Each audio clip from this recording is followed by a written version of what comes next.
Live from Fargo and serving you on TV, online, and on the go. This is Valley News Live at noon.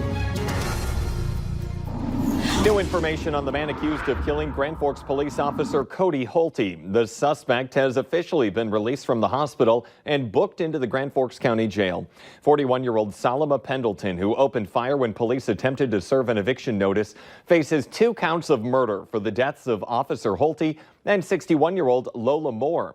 He's also charged with 3 counts of attempted murder, terrorizing, criminal mischief, and reckless endangerment. New at noon, a young man from Glendon, Minnesota is dead after a crash in Clay County. This happened yesterday evening just northeast of Glendon. The Minnesota State Patrol says the 20-year-old man didn't stop at a stop sign and crashed into a pickup at an intersection of Highway 9 and 43rd Avenue North. The driver of the pickup was not hurt. Authorities are not releasing the identity of the victim.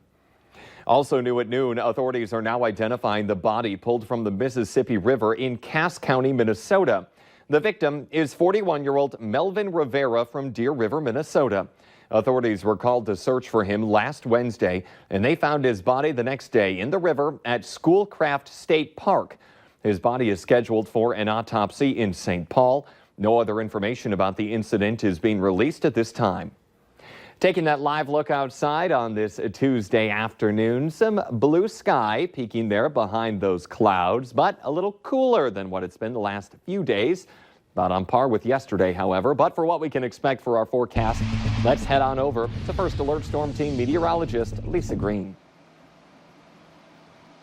It is a little cooler and we are a little cloudier since early this morning. We are now seeing some more of those clouds taking over as we are warming things up a little bit here today. Here's a look at our temperatures right now. We're at the 70-degree range in Fargo. At Grand Forks, we're both at 71 with a mix of some clouds and some sunshine. Fergus Falls and Bemidji both at 70, Devils Lake 68.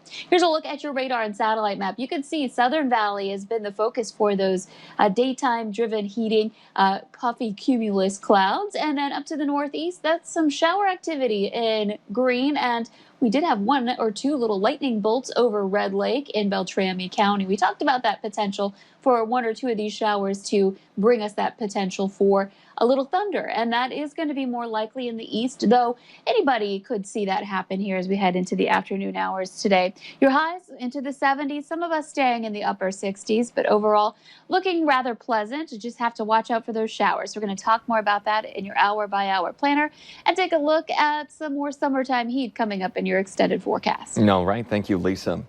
One woman spent the morning in jail for DWI after complaints of her driving on the sidewalk and then crashing. This was the scene right around 3 this morning in the 1000 block of 40th Avenue South in Moorhead. You see that white car in the ditch, and when police arrived, the driver wasn't there. Police eventually found 21-year-old Jordan Schmidt and arrested her for DWI. She was not hurt. We have new information on COVID-19 in the area. The state of Minnesota is reporting a single-digit increase in deaths.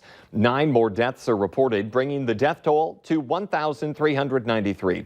245 new cases are reported, bringing the active case count to 2,677.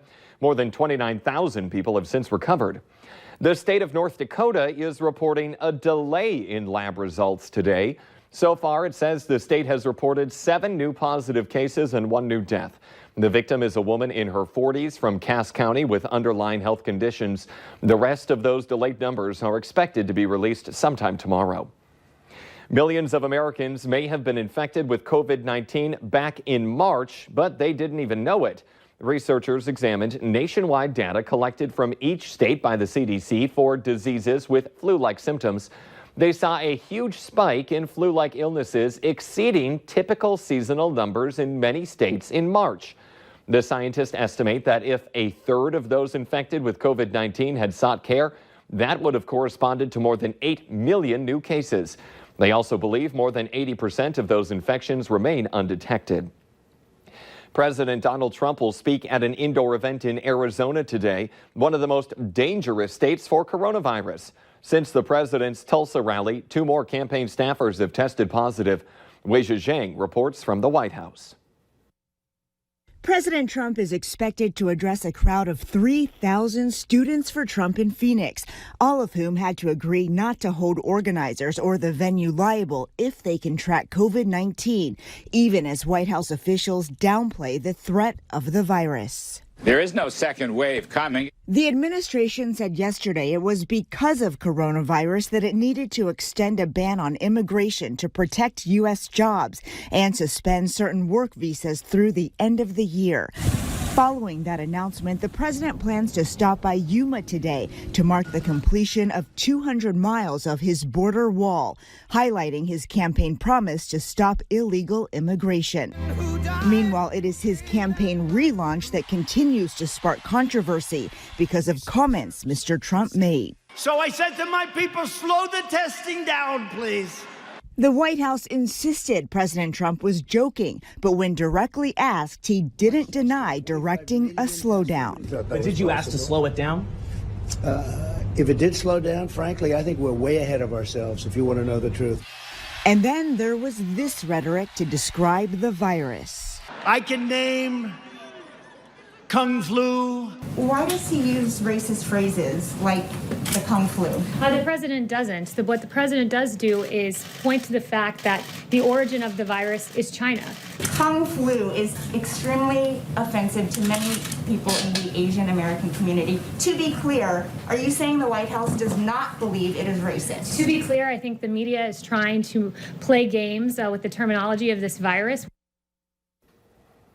When an administration official used the term Kung Flu back in March, White House advisor Kellyanne Conway at the time called it, quote, highly offensive. In our Consumer Alert this afternoon, a new study of media consumption drills down on the impact of COVID-19. 80% of consumers now subscribe to a paid video streaming service, and subscribers now pay for an average of 4 services. That's up from 3 before the pandemic, and people are switching services more. 17% of subscribers have canceled the video service since the start of the coronavirus pandemic. And on-demand movies are taking off, and Paramount is taking note. Variety is reporting the studio will release the SpongeBob movie, Sponge on the Run, direct to your home TV. 22% of all consumers and more than a third of millennials paid to watch a first-run movie on a streaming service during the pandemic. 90% said they would pay to watch another one. Paramount's decision comes after Universal successfully released Trolls World Tour direct to consumers. The pandemic has many families feeling like they've been inside way too long, and finding things for everyone to do can be difficult. But the Red River Zoo in Fargo has something for the whole family. If you want to feed bamboo to those iconic red pandas or learn more about wildlife, the zoo is offering summer camps and yoga for any age. For more events at the zoo, you can check out this story on the VNL News app. Coming up here at noon, the Black Lives Matter movement is bringing a boom to certain bookstores. Find out which books are now flying off the shelves. But next, Lisa Green is in with what you need to know for your cooler Tuesday forecast.